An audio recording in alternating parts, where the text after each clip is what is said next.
Hello, my friend. Today I will tell you another long-forgotten legend. Close your eyes and let the magic transport you to Middle-earth. Our journey begins in the deep, quiet places of the world, where time moves like a slow river and the stars watch with unblinking eyes. There was a being who once walked in light. His name was Mairon, the Admirable, the most gifted of the Maiar, disciple of Aulë the smith. In the far ages before history was written, he loved the art of making, the shaping of form, the bending of fire and stone into marvels beyond imagining. He delighted in the order of things, the way metal flowed like water under the hammer, the way stone took shape with patient hands. But light dims when shadow beckons. And so it was that Mairon, in his thirst for perfection, turned his gaze toward Melkor, the mightiest of the Valar, who rebelled against the order of the world. In Melkor, Mairon saw not chaos, but will, a force to shape the world as one sees fit, to bend and mold it not as it was meant to be, but as it should be. And so the Admirable became Sauron the Abhorred. Now Morgoth, the great enemy, had been cast into the void, his ruin so great that even his shadow no longer troubled the lands of Middle-earth. But his lieutenant, his most trusted servant, remained. Sauron, though lesser in stature than his former master, had learned much. He had watched how power moved, how it whispered rather than roared, how it could shape not only stone and steel, but the hearts of those who wielded them. And so he vanished. He became a whisper in the dark, a shadow in the corners of the world, watching, waiting. The years passed in silence, and in the absence of war, the free peoples of Middle-earth began to forget. The elves built great cities, the dwarves carved deep halls into the bones of the earth, and the men of Númenor, blessed with the grace of the Valar, rose in strength across the seas. But Sauron did not forget. He walked unseen, cloaking himself in shapes pleasing to those who would listen. He became Annatar, the Lord of Gifts, fair and wise. His voice soft as evening rain, his hands ever open in generosity. He wandered the lands of the elves, offering knowledge freely, whispering secrets of smithing, of magic, of the bending of time and will into something greater than mere craft. And so he came to where the greatest elven smiths dwelt, the Gwaith-i-Mírdain, the people of the jewel-smiths. And among them was one whose hands rivaled the great Feanor of old, a craftsman whose skill danced on the edge of the divine. His name was Celebrimbor, son of Curufin, last heir of the house of Feanor. Celebrimbor listened. Oh, how he listened! For Annatar's words were not harsh commands, nor cruel demands, but promises, sweet and rich as honeyed wine. "The world is changing," Annatar said, standing beneath the golden boughs of Eregion, his fair face touched by the light of the setting sun. "Have you not seen it? The fading of old wonders, the slow march of time that steals even the fairest of glories. But we can preserve them. We can make them last." And Celebrimbor, longing for greatness, not for himself, but for the world he loved, nodded. Together they forged.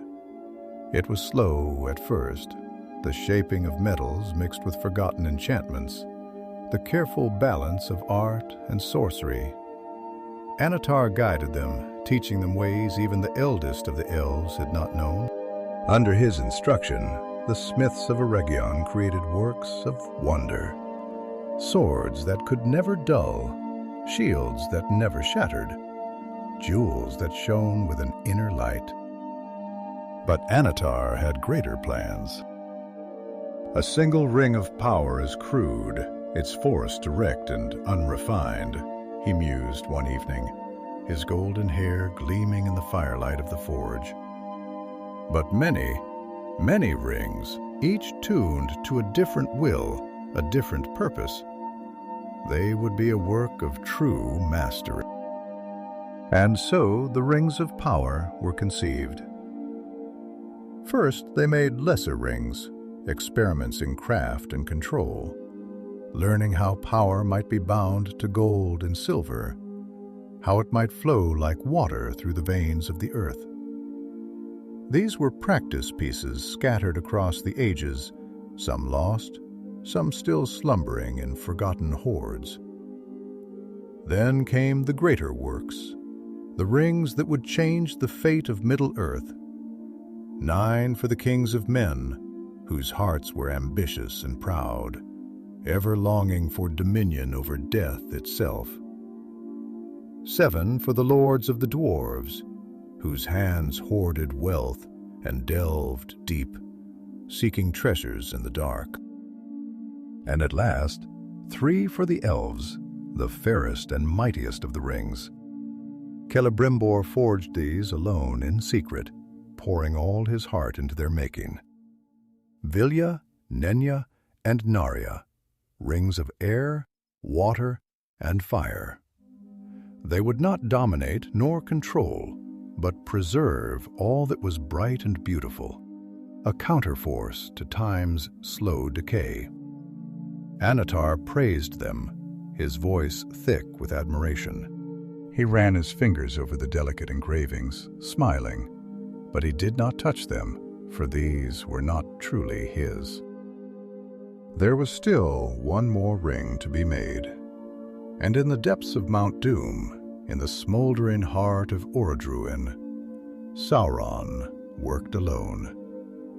There, amidst the seething rivers of fire, he shaped the one ring, pouring into it the vastness of his will, his malice, his hunger for order and dominion.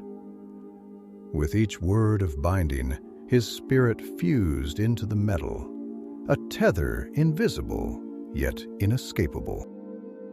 "One ring to rule them all," he whispered, the words thrumming through the dark. The flame surged higher, turning gold into a thing of shadow and fire, until at last the ring lay complete. A simple band, unadorned yet terrible, for within it was bound the very essence of its maker. And as he slid it onto his finger, he felt them. The 9, the 7, the 3, like the strands of a great web, all tied to him, all answering his silent call. The hearts of kings, the might of warriors, the wisdom of lords, all now part of his design. He smiled, for now he was truly Sauron the Great, and the world would be his. Blackened Titan, its jagged crown wreathed with fire, Mount Doom stood. A blackened Titan, its jagged crown wreathed in a ceaseless coil of smoke. The mountain did not sleep. Its breath was a slow, laborious heaving of molten rage, the groaning of stone beneath unbearable heat, the belching of dark fumes that coiled against the heavens like grasping fingers. And within its heart, where the very bones of the earth had been laid bare, Sauron worked alone. The chamber was vast, a cavernous wound in the skin of the world, its walls strewn with rivulets of burning rock that pulsed like veins, a molten heartbeat that echoed the will of the one who now stood upon the precipice. Shadows danced in chaotic frenzy upon the walls, flickering in the wrathful glow of the forge, their shapes bending and shifting like silent witnesses to the work that was being done. Their jagged forms bowing in homage to the Dark Lord's presence. Sauron stood upon the narrow ledge of black stone, his form no longer that of Annatar, no longer fair and inviting, no longer clad in the subtle elegance of silver and blue, the garb of a bringer of wisdom and light. That guise had served its purpose. Now he stood in his true shape, and the air seemed to bend around him, thick with the weight of something unseen but inescapable, something deeper than mere form. His presence pressed against the world like a great unseen hand, his will so vast, so consuming, that the very flames at his feet seemed to recoil from him, as though they too feared to be bound in the sorcery of his making. And in his hand, gleaming like the promise of eternity, was the ring. It was small, unassuming. No great crown encrusted with gems, no gauntlet wreathed in iron. A simple band of gold, as if crafted for something delicate, something tender. And yet the moment one beheld it, truly beheld it, there could be no doubt. There was nothing delicate about it. The air around it trembled. The light seemed to sink into its surface, as though the gold itself was devouring the world around it, pulling all things toward its terrible gravity. Sauron turned it in his hand slowly, deliberately, watching the way the firelight bent around it, how it seemed to pulse with an echo of his own thoughts. He had poured himself into it, not merely his will, not merely his might, but his very essence, the tether that would bind all others, the hidden hand that would guide the world unseen. For a long moment he merely gazed upon it, his golden eyes half-lidded in contemplation, and then he spoke, his voice not loud, not booming with command, but soft, woven with something deeper, something more insidious than mere words. One ring to rule them all. The words unfurled in the chamber like tendrils of smoke, curling into the cracks of the stone, seeping into the very fabric of the air. He felt them take hold, the spell tightening around the ring like a knot, a chain unseen but unbreakable. One ring to find them. His breath was slow, measured, as though savoring the weight of the moment, the inexorable finality of what had been set into motion. The words were not merely spoken, they became. The spell wound itself into the very bones of the world, coiling through the unseen paths of power, reaching outward into the vastness of Middle-earth. One ring to bring them all, and in the darkness bind them. The flame surged high, as if answering the invocation, and in that instant he felt them. The 9, the 7, the 3. Like threads of an unseen web, he felt their presence tremble at the edge of his consciousness. Distant yet near, their essence tied to his own. They had not yet realized it. Not yet. The elves, so careful, so wise, so ever watchful, had not yet felt the snare tighten around them. But they would, and when they did, it would be too late. A smile, slow and knowing, curved the edges of his lips. He closed his fingers around the ring, feeling the warmth of it, the weight of it, as though he held the beating heart of the world in his palm. It was done.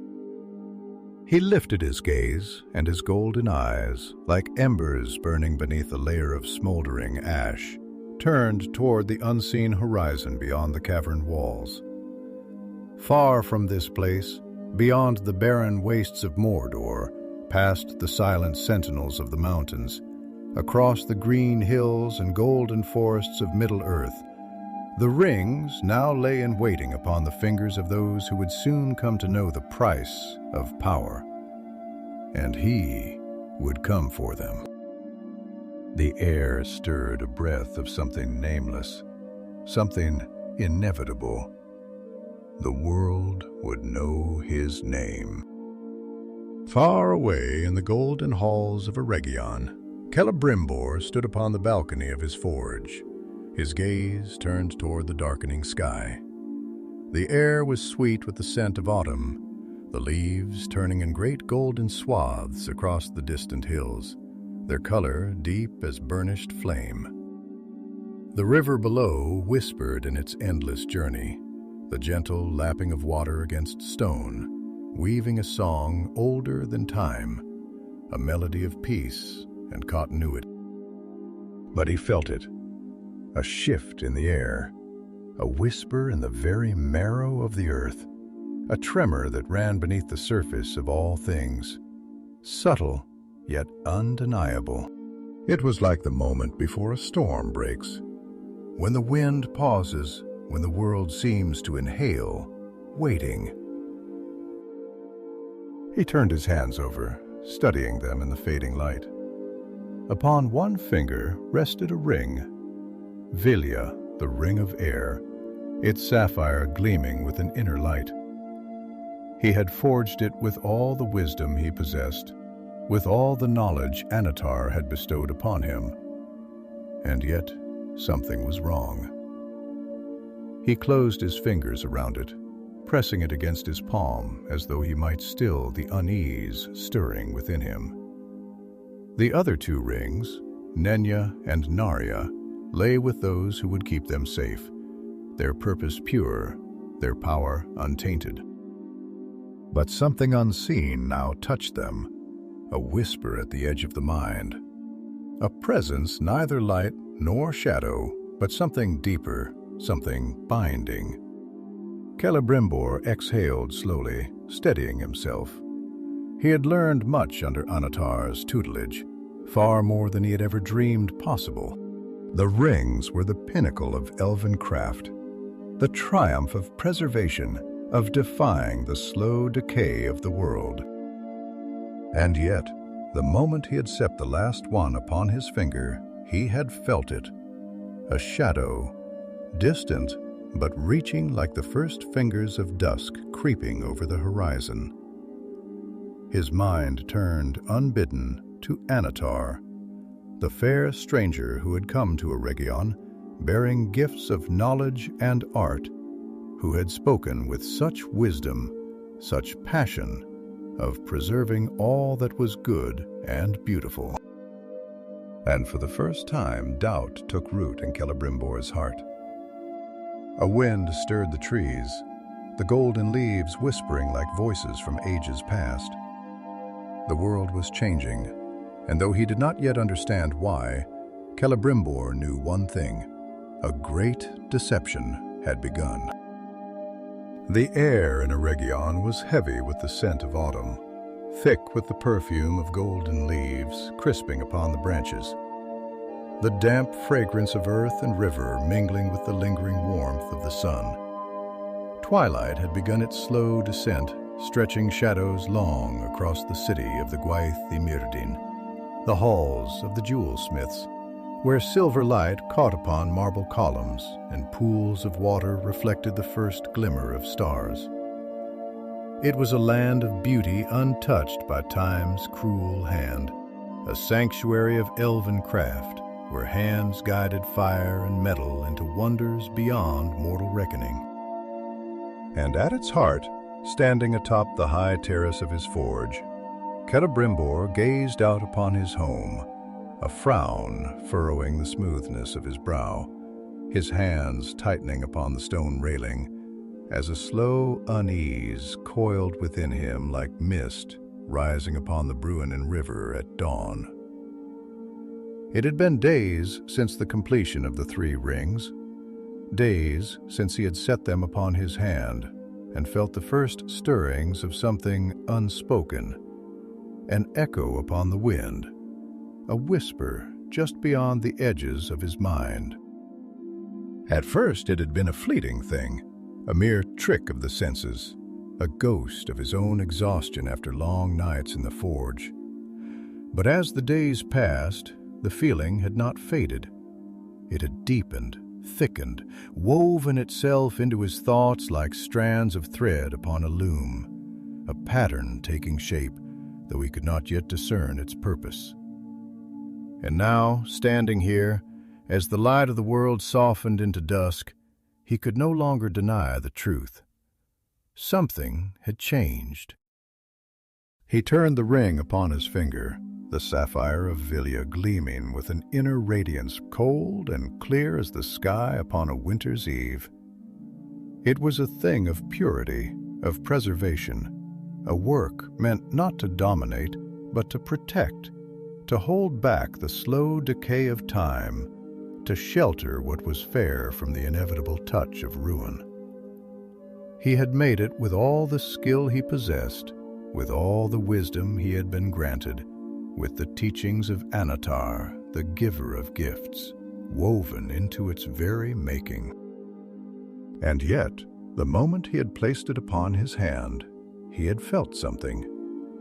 A shadow, distant and deep, like a great tide pulling unseen beneath a calm sea. He exhaled slowly, his breath curling like mist in the cooling air. He had trusted Annatar, had welcomed him into their halls, had listened to his wisdom, had shaped wonders beneath his tutelage. The rings of power were his legacy, a work to stand against the ages, a triumph that would outlast even the falling of stars. But if his heart was at peace, why then did the sky seem darker? Why did the wind whisper as though carrying secrets not meant for elven ears? A voice stirred behind him, soft yet edged with gravity. "You have been standing here long, my friend, and your thoughts seem deeper than the river beneath us. Does the wind carry troubling tidings, or does doubt trouble your heart?" Narvi, master smith of the Dwarves of Khazad-dûm, stood in the archway of the terrace, his great beard braided with silver rings, his broad hands calloused with the work of ages. He was not clad in the heavy armor of his kin, but in the simple tunic of a craftsman, though even in such plain garb, there was something unshakable about him, like the mountains themselves had poured their strength into his bone. His dark eyes, keen as polished obsidian, studied Celebrimbor with quiet patience, for he had long known the moods of the elves, the way their hearts turned toward unseen things, the way they carried their burdens like leaves caught in an unseen wind. Celebrimbor did not turn at once, but let his fingers glide over the cool stone railing, his gaze fixed upon the distant mountains, where the last rays of light bled gold upon the peaks. When he spoke, his voice was measured, but there was something taut beneath it, like the drawn string of a bow. "Have you ever looked upon a thing you have made with your own hands, Narvi, and felt that it was both great and terrible? That within it lay not only the beauty of craft, but the weight of something unseen, something that stretches beyond your understanding?" The dwarf frowned slightly, stepping forward with slow, deliberate steps, his heavy boots clicking softly against the stone. "Aye," he said after a moment, folding his arms across his broad chest. "Every craftsman knows this feeling, though we do not always speak of it. When we shape metal, we shape it not only with our hands, but with our hearts. And sometimes," his voice lowered, thoughtful now, "sometimes we put more of ourselves into our work than we intend." "Perhaps that is what you feel, Celebrimbor. You have made something great, but greatness is not without cost. Even the strongest steel carries the weight of the fire that forged it." Celebrimbor exhaled, running a hand through his dark hair, his gaze still distant. "It is not merely the weight of my own hands that troubles me," he admitted. "It is something else. A presence, distant yet near, like a shadow upon the water. A tether I cannot see, but that I feel nonetheless."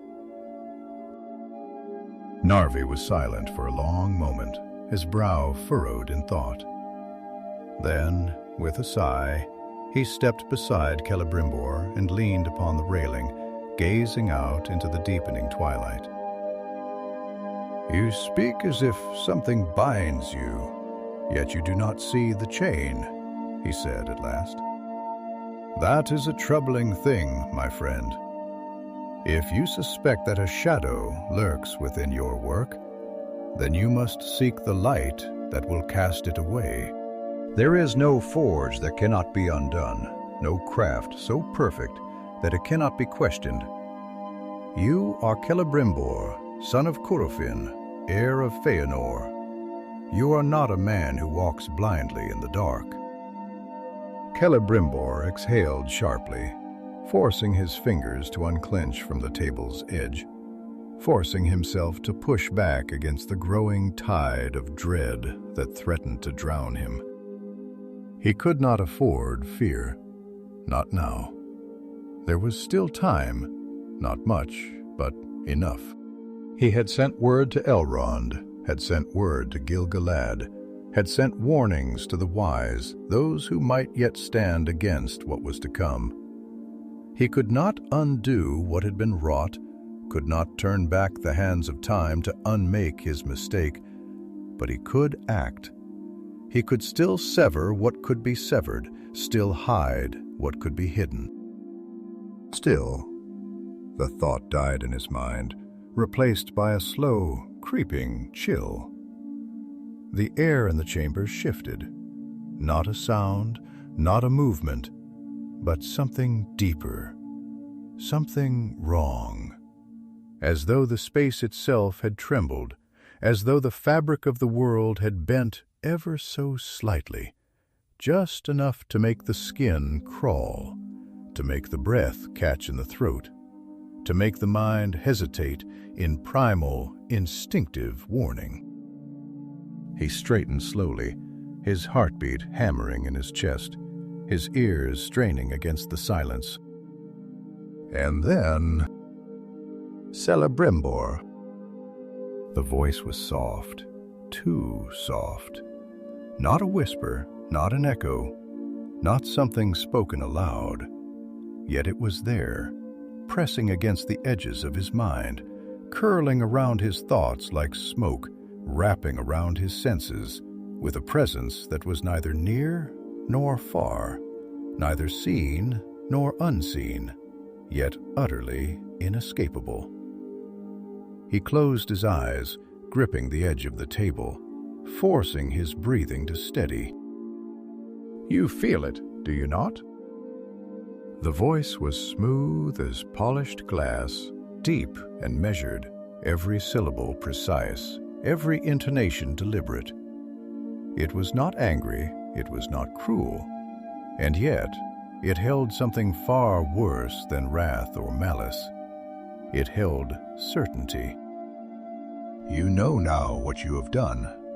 You see what has been made, and still you resist. Still you think yourself free."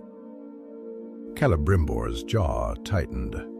His breath left him in a slow, controlled exhale. Though his fingers dug into the marble, his knuckles pale with the force of his grip, he would not answer.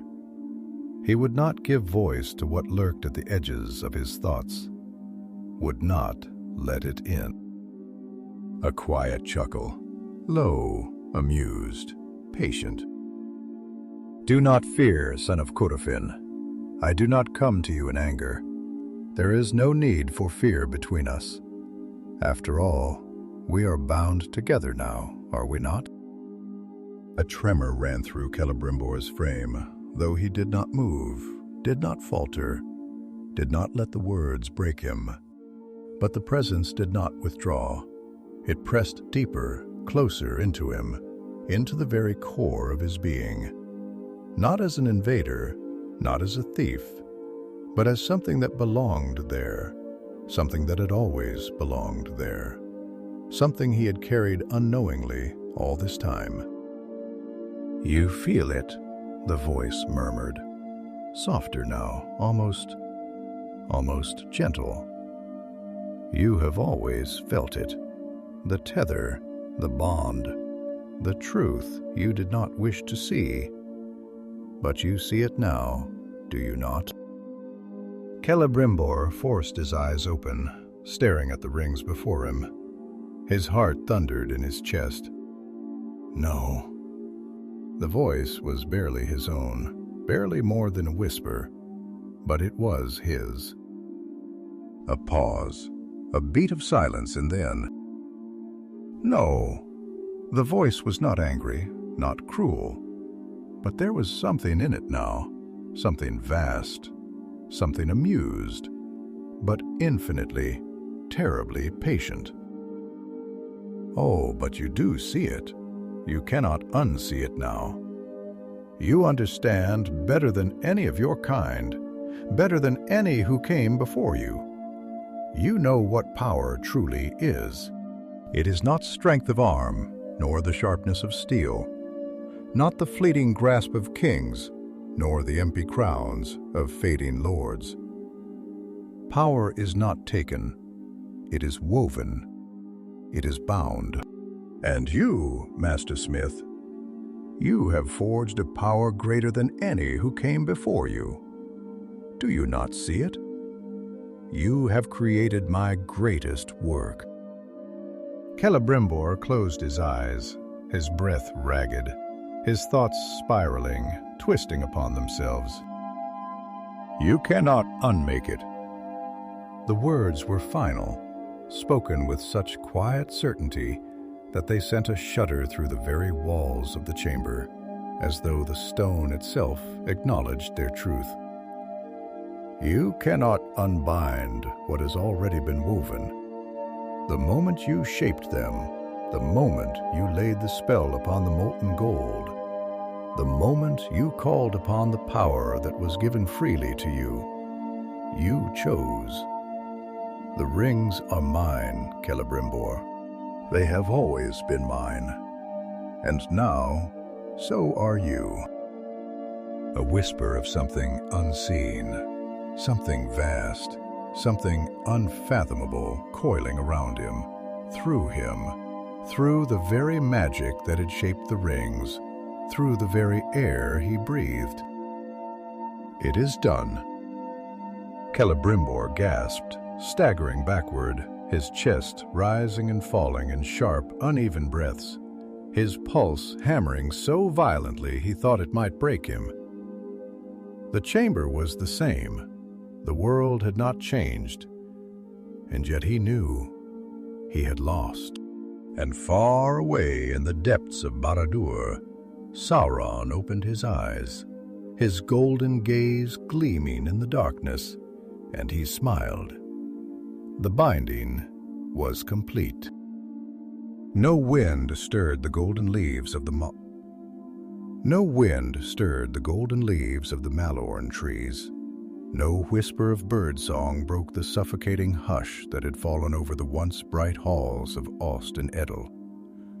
The air itself felt heavy, thick with something unseen yet inescapable, something that pressed against the stones, against the towers and the domes and the forges where fire had long burned in the name of craft and knowledge. But the flames had dimmed now, their glow flickering uncertainly, like dying embers beneath an encroaching night.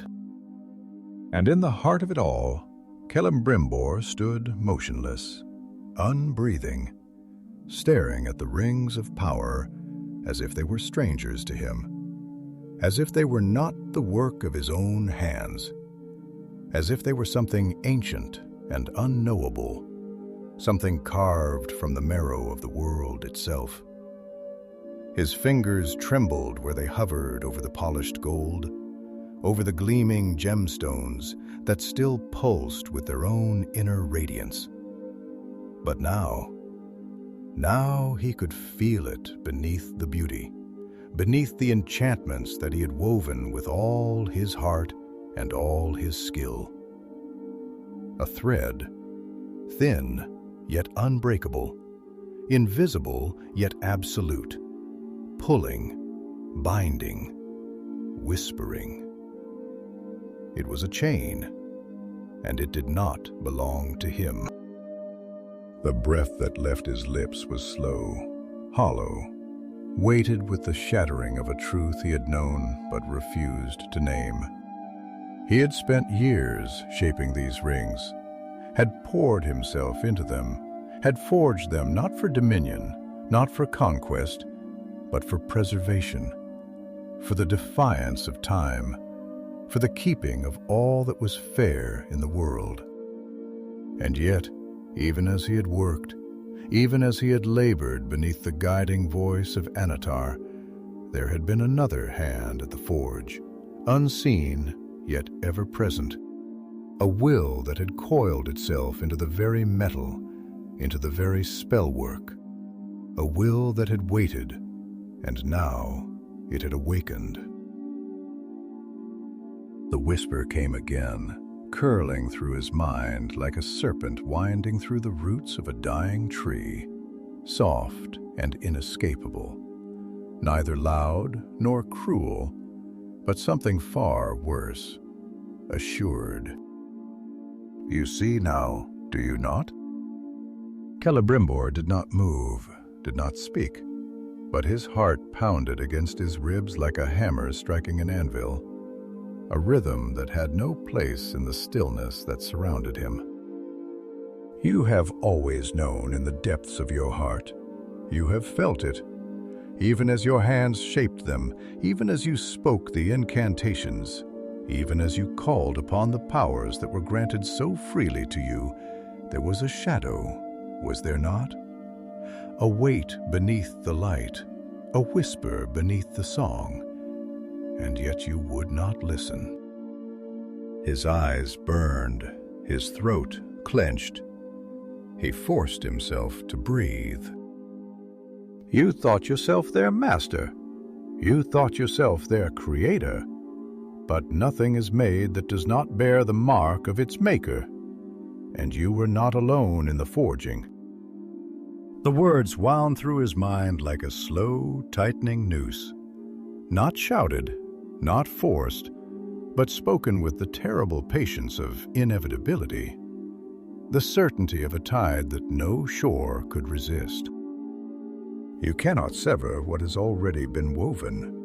You cannot unmake what has already been set into the fabric of the world. The rings are bound, and through them, so are you. A breath shuddered through Celebrimbor's lips, his body rigid, his mind reeling. He wanted to deny it. He wanted to scream. He wanted to take the rings and cast them into the depths of the forge, wanted to break them, wanted to unmake them, wanted to tear the very fabric of his craft apart with his own hands and burn away the taint that had been laced into them from the very beginning. But he knew it was too late. The trap had already closed. His gaze drifted slowly, unwillingly to the farthest ring, the one he had never seen, the one that did not rest upon his table, but upon another's hand, far away beyond the mountains, beyond the rivers, beyond the forests, where the land lay broken and black beneath the sky that had forgotten the light. The one ring. A great heaving silence filled the chamber.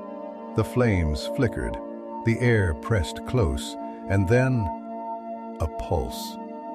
It was not a sound, not a movement, but something deeper, something felt not with the body, but with the soul. A tremor that shivered through the very foundation of the forge, through the walls of the city, through the veins of the world itself. A pull, faint but inexorable, like the first shifting of the tide before the storm, like the moment before the mountain gives way to the weight of the breaking earth. And Celebrimbor felt it. The rings shuddered upon the table. He staggered, his breath tearing from his lips in a sharp gasp, his knees nearly buckling beneath him as the unseen force surged through him, gripping him, winding around him, around the magic he had shaped, around the knowledge he had wielded, around the very essence of what he was. He clutched the edge of the table, his knuckles white, his heartbeat deafening in his ears. And in the depths of Barad-dûr, upon his blackened throne, Sauron exhaled slowly and closed his fingers around the ring upon his hand. It is done. Celebrimbor's gasp was a silent cry, a soundless fracture of the soul, a breaking that could not be seen, but was absolute. He had lost. The rings belonged to Sauron, and the war had begun. He had felt it. He knew. It was no mere trick of the mind, no mere shadow of doubt whispering caution from the depths of his weary thoughts.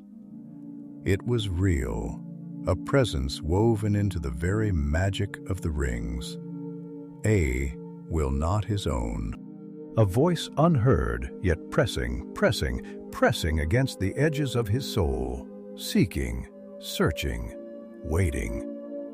And now, as the weight of that knowledge settled upon him, he felt as if he had been caught in the slow closing of some great and unseen hand, its fingers curling ever so gently around his throat. A deep breath, steady but strained. He turned away from the terrace, from the sight of the dark horizon, his robes whispering against the marble floor as he strode into the depths of his chamber. He needed clarity, needed to be sure. With a swift motion, he reached for a piece of parchment, the edges curling slightly from the warmth of the forge that still glowed faintly in the adjoining chamber. He dipped his quill into a vial of dark ink, his fingers shaking only slightly as he began to write, his script fluid but urgent. "Elrond," he murmured as he wrote, his voice barely louder than the crackling of the embers in the brazier. "If ever you trusted me, come swiftly. I fear we have been deceived." Far across the lands of Middle-earth, upon the high cliffs of Lindon, where the waves of the sea stretched endlessly toward the west, where the air carried the scent of salt and memory, Elrond half-elven stood upon the balcony of his chambers, his gaze lost in the depths of the horizon. The stars above shimmered upon the dark waters, their reflections dancing upon the surface of the sea, and for a time he let himself listen to the soft sighing of the wind through the pines, to the gentle lapping of the tide against the ancient shores.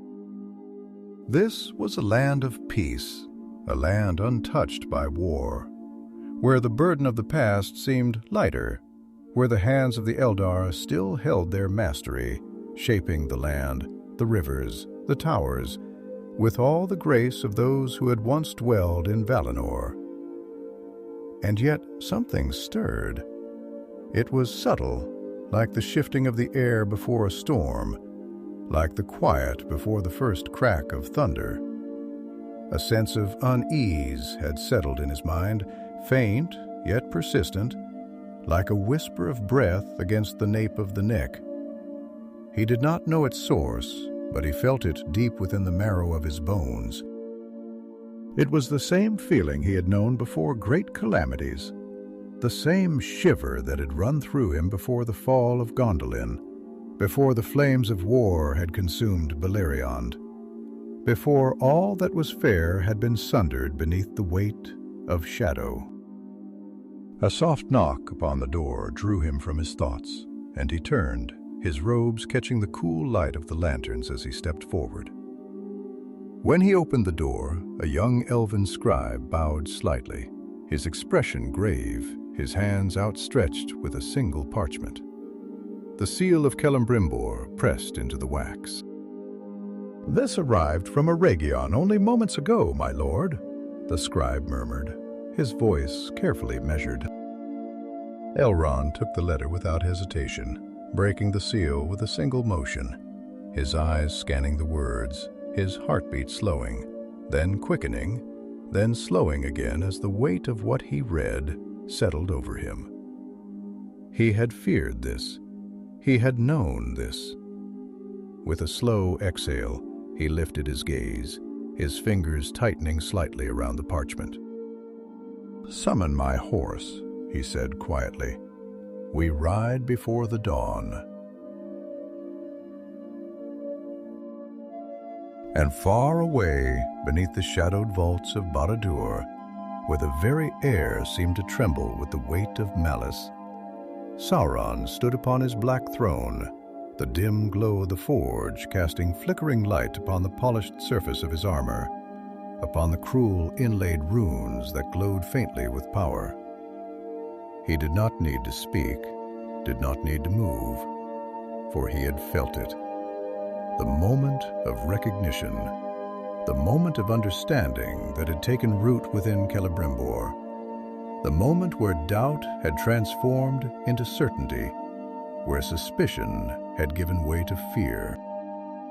He allowed himself a slow breath, deep as the abyss, and then, with deliberate care, he lifted his hand, his fingers pressing against the smooth band of the one ring, feeling its warmth, its pulse, the very rhythm of his will flowing through it like the slow, inevitable tide of a great and devouring sea. He had bound them. They would struggle. Yes, the Eldar would seek to resist, to sever the thread that now ran through their craft, but it would not matter. The net had been woven too finely, the trap laid with too much precision. It was done. A quiet chuckle, dark and amused, echoed through the chamber, reverberating against the cold stone walls as Sauron turned his gaze toward the distant west, toward the land where his final game had begun to unfold. "Run if you wish, little smith," he murmured, his voice barely louder than the whisper of the flames. "Call upon your friends. Call upon your wisdom. Seek your refuge in the towers of the Eldar. But you cannot run from what is already within you. The chain is woven, the binding is made." His lips curved into a slow smile, his golden eyes burning like twin embers in the dark. "You cannot unmake me, Celebrimbor. You never could." And with a single breath he called, and far away across the lands of Middle-earth, across the rivers and forests and golden halls of the elves, the rings trembled, as the world below stirred with uneasy breath. The wind, which had once carried the song of elven voices and the murmurs of the great forges, now slithered through the golden avenues of Ost and Adel with a hushed urgency, as though whispering warnings that only the stones could understand.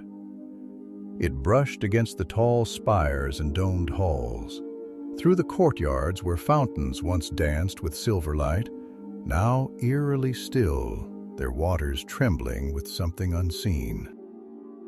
The city had not changed, not yet, but a shadow had crept into its heart, silent and unseen, and those who had ears attuned to such things could hear the first subtle strains of dissonance in the great harmony that had long endured here. Celebrimbor stood in his private chamber, the warm glow of the forge behind him, casting his tall figure in a wavering silhouette against the cold light of the moon. His hands rested upon the surface of a great table of white stone, its smooth surface reflecting the faint gleam of Vilya, the ring of air, which still sat upon his finger. The sapphire glowed softly, its light pure, untouched by the creeping taint that he now feared lay entwined within its very essence.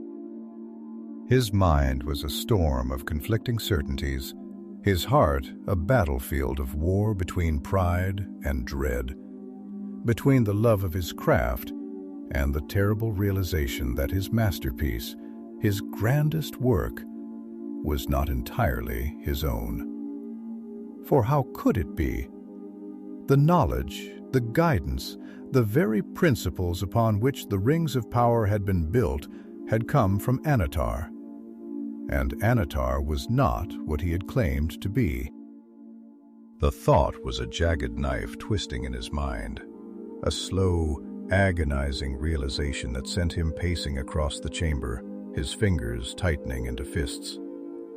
He had been deceived, and yet the deception had been flawless, so carefully laid that even one such as he, with all his wisdom and all his caution, had welcomed it.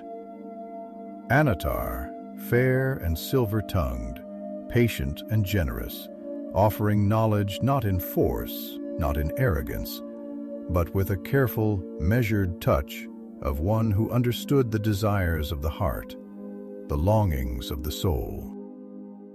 And Celebrimbor had believed him, had trusted that the power they wrought together was for the betterment of Middle-earth, for the preservation of beauty, for the defiance of time's cruel hand. How many times had they spoken together beneath the high arches of the forges, as the molten rivers of silver and gold glowed in their crucibles, as the hammers rang upon enchanted metal. How many nights had he sat across from Annatar, their words winding like delicate threads through the vast tapestry of the world's mysteries, speaking not only of craft, but of philosophy, of fate, of the nature of power itself. "Power is not domination, my friend," Annatar had once said, his voice smooth as glass, deep as the wells of the world, his golden eyes alight with conviction as they stood beneath the great dome of the forge. "It is not cruelty, nor the breaking of wills. That is the folly of Morgoth, and I do not walk his path. True power is the ability to preserve, to create something greater than oneself, something that will endure beyond the decay of the world. Tell me, do the stars above diminish because they burn bright? Do they not cast their radiance freely, without diminishing their own beauty?" Celebrimbor had nodded then, caught in the spell of those words, the logic of them so clear, so undeniable. He had believed. He had taken the lessons to heart, had worked with that belief as his guiding light, shaping the rings with hands that sought not to rule, but to protect, not to conquer, but to endure. And yet he felt it now. The lie beneath the beauty, the chain wrapped in gold, the fetter hidden within the gift. Something else had been made, something beyond his craft, something beyond the knowledge he had been given, something woven through the rings themselves, subtle yet unbreakable. A thread of dominion so fine, so delicate, that only now could he even begin to perceive its presence. He turned suddenly, his breath shallow, his thoughts racing. It was not too late. The three, the rings made in secret beyond Annatar's touch, were still pure. He could feel it even now, their power untainted, still unshackled. They had not yet been claimed, had not yet been ensnared by whatever unseen force had begun to stir within the others. If there was a chance, even the smallest chance, that they could still be severed from the unseen hand that sought to claim them, then he had to act. He strode swiftly toward the doorway, his robes whispering against the stone floor, his mind already calculating the steps ahead. He would send word to Galadriel. She would understand, would see the danger that now loomed unseen. He would send word to Elrond, to Gil-galad, to those who still held wisdom enough to stand against what was coming. There was still time. But then a sound, soft, almost imperceptible, and yet it stilled him like the sudden hush before a storm.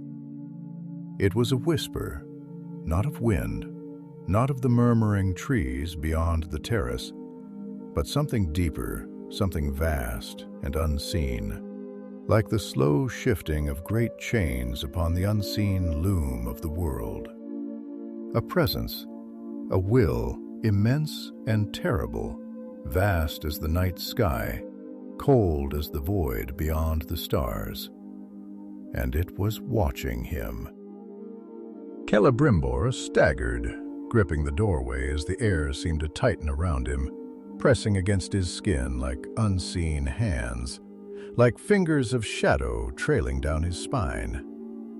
His breath caught in his throat, and for a single shattering moment, he was no longer in his chamber, no longer in Eregion at all. He was elsewhere, a place of darkness, a place of fire, a place where gold burned and a single perfect ring gleamed in the flickering light. And there in the darkness stood Sauron, not as Annatar, not as the fair and silver-clad bringer of gifts, but as he truly was, black-armored, golden-eyed, radiant with power that cracked the very air around him. And his lips curved in a slow, knowing smile, spoke without speaking, whispered without words, and the whisper was a chain tightening around Celebrimbor's throat. "You see now, don't you?" The vision shattered like glass. Celebrimbor gasped, stumbling forward, his heart hammering in his chest, his lungs burning with the breath he had not realized he had held. He was in his chamber, the night air cold against his skin. The city of Eregion still standing beyond his window. But something had changed. He could feel it. The binding had begun. The wind howled through the streets of Ost-in-Eddu, weaving between the high towers of the Gwaith-i-Mírdain, tugging at banners embroidered with the silver trees of Eregion, stirring the golden leaves that clung stubbornly to the ancient Mairon groves that lined the courtyards of the city. The scent of forge fire still lingered in the air, mingling with the cool breath of autumn. Yet there was a heaviness now, something unseen pressing upon the land, like the hush before a great storm, a pause in the very rhythm of the world. It was as if Middle-earth itself had inhaled sharply, waiting, watching as fate bent in ways that could not yet be unraveled. And in the heart of it all, Celebrimbor stood unmoving, his breath shallow, his mind racing, his body trembling in the aftermath of what he had seen. The chamber around him remained unchanged. The same towering shelves, filled with scrolls of ancient knowledge. The same silvered tools resting upon polished marble tables. The same soft flicker of candlelight illuminating the delicate carvings upon the high ceiling. But he knew, with the certainty of one who has glimpsed something vast and terrible, that nothing was the same. He had seen him. Sauron, not the fair-voiced Annatar, the gentle counselor, who had whispered of preservation and power, of defying the decay of the world with gifts of craft and knowledge. But the true form that had lurked behind the mask all along, the Dark Lord, radiant and terrible, shrouded in shadow and fire, his will vast enough to bend the very fabric of creation to his design. He had not spoken in words, and yet his voice had echoed in the marrow of Celebrimbor's bones. A whisper like the turning of millennia, a murmur like the slow grinding shift of mountains beneath the weight of time. You see now, don't you? The words clung to the edges of his thoughts like a brand upon his mind, and with them came the deeper realization, the truth that could no longer be ignored. The rings of power were bound.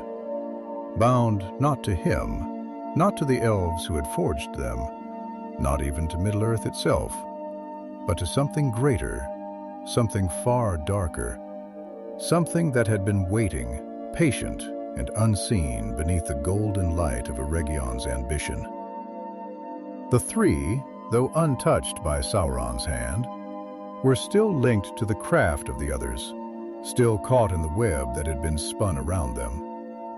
A design so perfect, so terribly inevitable, that even now, when he saw the full horror of it, he did not know if it could be undone. He had built so much, poured his heart. He had built so much, poured his heart into this work, had believed, oh, how he had believed, that what they were making was something pure, something that would stand against the slow withering of time, against the great fading that all the Eldar feared. And now that work had become a chain, invisible yet unbreakable, wound around all who wore the rings, tightening even now, unseen but inescapable. A voice broke the silence, deep and steady, carrying the weight of stone and earth, of mountains that had stood long before any elf had set foot in this land. "You are troubled, my friend. Your face is like a smith's upon seeing a blade crack upon the anvil. Something has shattered in you." Celebrimbor turned slowly and met the dark gaze of Narvi, the master smith of Khazad-dûm, who stood in the doorway, his thick arms crossed over his chest, his heavy brows furrowed in something more than simple concern. The dwarf had always been perceptive in ways that many underestimated, and there was no hiding the turmoil that must have been written across Celebrimbor's face, no way to mask the weight that now settled upon his shoulders. For a moment he did not answer. He simply let his gaze drift to the firelit chamber beyond, where the embers of the forge still pulsed like slumbering coals, where the tools of his craft lay in quiet repose, waiting for hands that could no longer work them with the same certainty as before. "Tell me, Narvi," he said at last, his voice quiet, but edged with something that had not been there before, something fractured, something lost.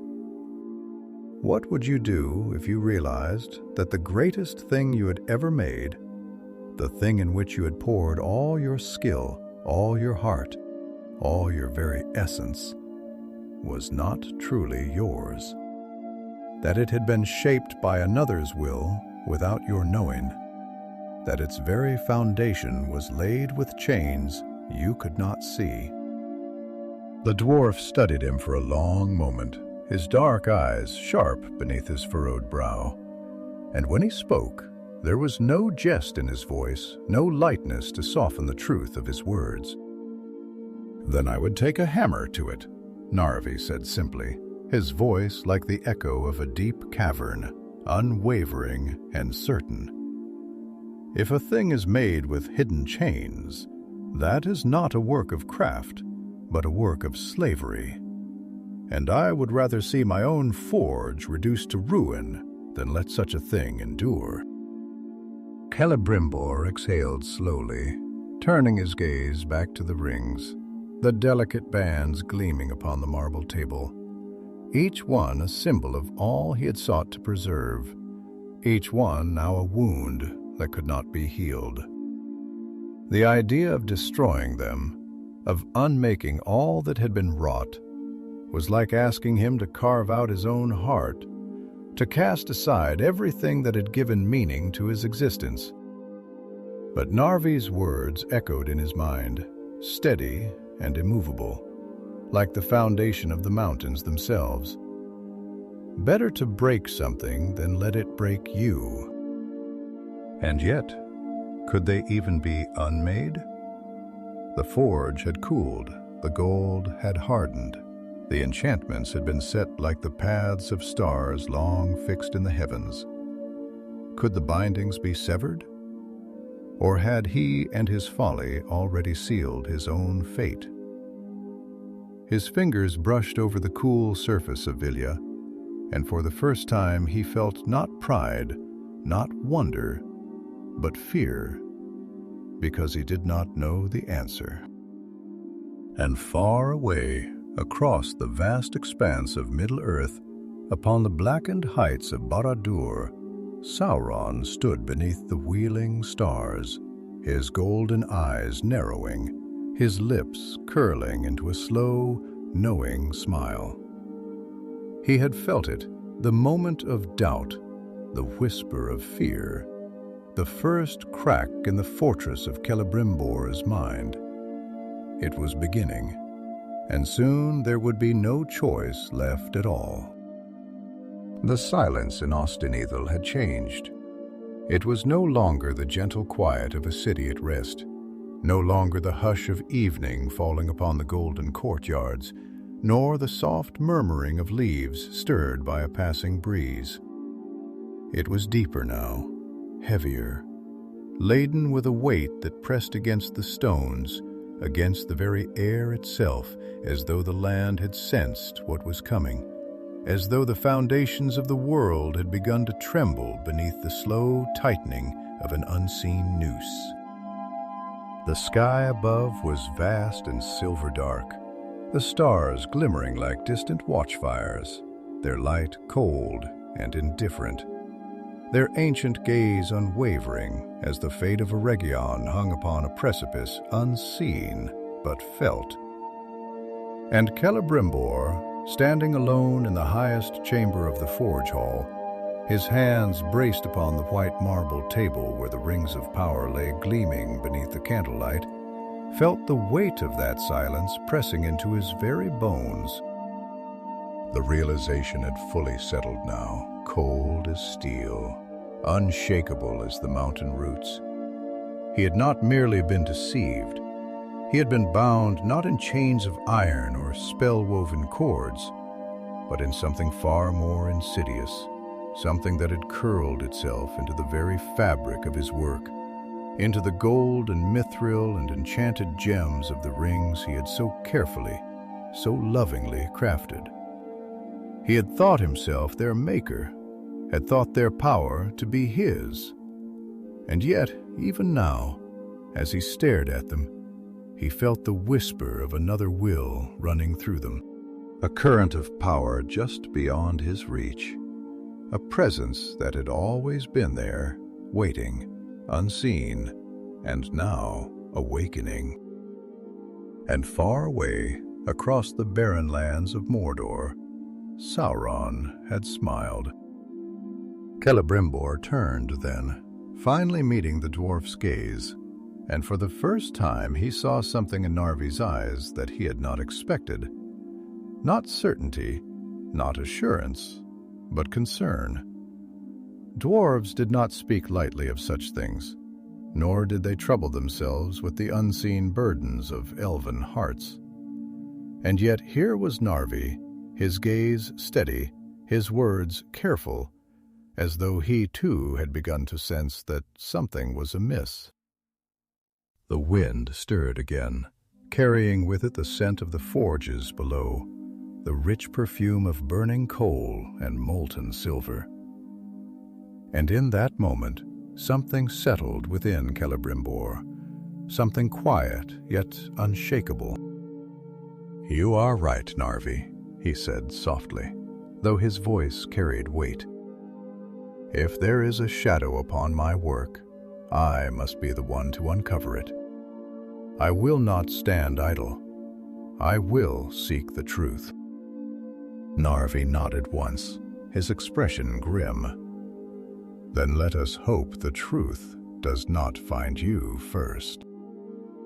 And far away beyond the mountains, beyond the forests and rivers, in the blackened halls of Barad-dûr, Sauron turned his gaze eastward, his golden eyes narrowing, his lips curling into a smile that was neither warm nor kind. For the trap had been set, and the hunter had already begun to tighten the noose.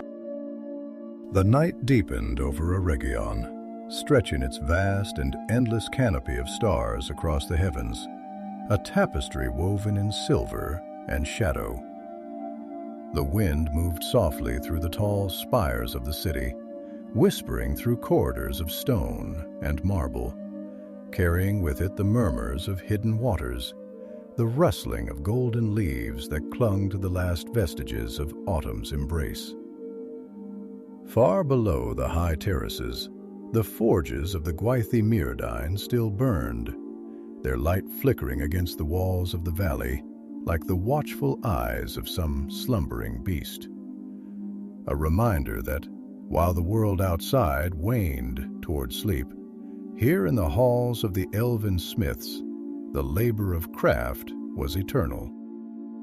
But within the chamber of Celebrimbor, where the firelight cast restless shadows upon the intricately carved walls, there was no peace, no sense of quiet triumph at what had been accomplished. The air, rich with the scent of molten metal and the sharp tang of oil, felt thick with something unseen, something unspoken, like the breath held before a great revelation or the silence before the first crack of thunder. And there, standing in the dim glow of the forge, his hand resting lightly upon the table where the rings of power had been wrought, the Lord of the Jewelsmiths frowned, his thoughts caught in the inescapable snare of unease. He turned the ring upon his finger once more, the polished gold glinting in the firelight, the sapphire at its crest shimmering with an inner radiance that seemed almost to breathe. He had crafted it with care, with precision, pouring into it all the knowledge granted to him, all the wisdom shared in long hours of discourse with Annatar, whose voice had been like honeyed wine, whose counsel had been deep as the wells of the world. And yet, for all its beauty, for all its power, there was something about it that now troubled him. A weight unseen, a presence unfelt until now, but growing like roots winding through stone, like whispers in the dark. He exhaled slowly, pressing his fingers against his temples as if to quiet the storm within his mind. Had he been deceived? Had he been blind to something that had been before him all along, hidden in the guise of generosity, masked behind the semblance of wisdom? The thought unsettled him, for it was not in the nature of the Eldar to doubt so quickly. And yet, doubt had already taken root, a seed planted in the soil of his thoughts, now bursting into bloom with every passing moment. It was then that he felt it, a tremor, faint yet undeniable, not upon the ground, not within the walls of his forge, but within himself, a shuddering pull, as if some unseen thread had been plucked upon a loom of vast and terrible design. His breath caught, his pulse quickened, his vision swam for a moment, as though he stood upon the edge of some great abyss. He clenched his hands, his nails pressing into his palms, and forced himself to stillness. But the sensation did not fade. It remained a presence, a call, a binding that should not be. His gaze fell once more to Vilya, and in that instant he understood. It was not alone. The ring was tethered, bound, connected to something far beyond what he had intended. And as realization struck like a hammer against an anvil, as the weight of comprehension settled like lead upon his chest, a single name whispered through the chambers of his mind, cold as the breath of winter upon his skin. Annatar. The forges of Barad-dûr burned with a fire that never waned, an eternal crucible of seething heat, a place where metal and shadow became one, where the very bones of the earth were reshaped to the will of its master. Here, in the black heart of Mordor, beneath the endless pall of smoke that veiled the stars, Sauron stood upon the high balcony of his tower, gazing westward, his golden eyes like smoldering embers, his lips curved in a slow, knowing smile. He had felt it, the first tremor of awareness, the first flicker of recognition in the mind of Celebrimbor. It had come sooner than expected, but not soon enough to change what had already been set into motion. The net had been cast, the bindings woven, the will of the elves entangled in the unseen web of his making. The rings were his now, whether they knew it or not. He turned the one ring slowly between his fingers, feeling the heat of it, the pulse of power that thrummed beneath its smooth, unblemished surface. It was more than mere gold, more than mere craft. It was a vessel, a conduit, an extension of himself, a tether that could not be broken, not by steel, not by fire, not by the will of the weak. He had poured himself into it, his essence, his might, his dominion.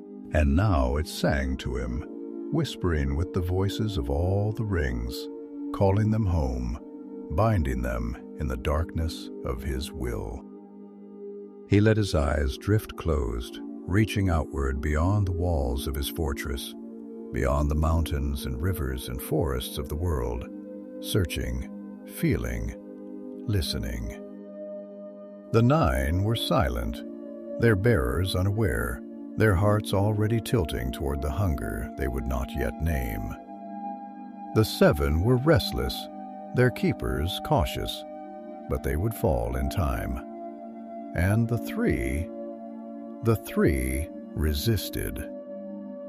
A slow breath, deep as the earth itself. He felt them still. Vilya, Nenya, Narya, shining in the hands of their makers, untouched by the taint of his own, their power uncorrupted, yet tied to him all the same, caught in the web, though they struggled against it. And Celebrimbor, he had begun to understand.